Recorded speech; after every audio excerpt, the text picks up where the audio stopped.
Two deputies gone in just one night. Today, an entire community is mourning the loss of Wyandotte deputies Theresa King and Patrick Rohrer. TK and Patrick gave their lives for us, and they did so fully aware and willing to do so. Police say King and Rohrer were shot and killed during a prisoner transfer near the Wyandotte County Courthouse. New video shows officers trying to get to the fallen deputies, calling for bolt cutters or any way to get through the locked gate. Bolt cutters! Ram it with the car! Ram it with the car! Ram it with the car! The suspect was also shot and is in the hospital tonight.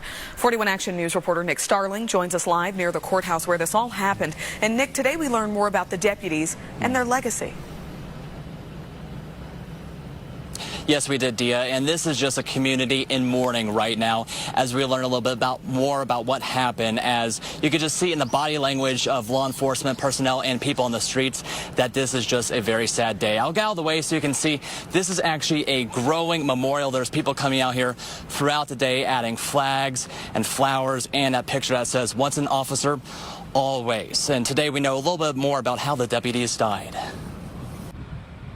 Yesterday was a terribly tragic day for two of our young, bright, committed sheriff's deputies. A grieving community wonders how this could happen to two beloved Wyandotte sheriff's deputies. We experienced fear, especially by their fellow law enforcement personnel and their families, that it could happen to them.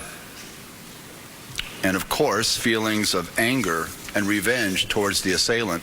35-year-old Patrick Rohrer was a 7-year veteran on the force. He leaves behind 2 young children. And Deputy Theresa King, or TK as friends called her, was with the department for 13 years and leaves behind 3 children, both serving in the Court Transport Division. I will tell you, these were 2 bright and intelligent, wonderful personalities. They were an asset to our agency.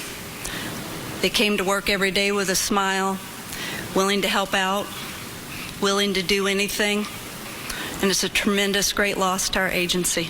On Friday, just before 11:30 yesterday morning, deputies Rohrer and King were transporting a couple inmates out of the courthouse, and somehow the deputies were overcome, and one of the inmates shot both deputies. The sheriff's office confirms the deputies followed proper procedure, but says their policies can be reviewed at any time. We have security system in place that can be called over to our Court Transport Division where those deputies would respond immediately, which they all did. The Wyandotte Sheriff's Office is in mourning as they're reflecting on the lives of these 2 deputies and start the healing process. It's just time for us to begin the healing process. And basically, let's just love one another and take time out when you go home and hug your family members, because you never know what tomorrow will bring. And as they say, heroes are never forgotten. Homicide detectives will meet with the district attorney sometime in the coming week to go over charges. Now, we do have an update on that suspect. He is in stable condition tonight, and there will be a candlelight vigil tomorrow night at 8 p.m. in front of City Hall. Reporting live in KCK, Nick Starling, 41 Action News.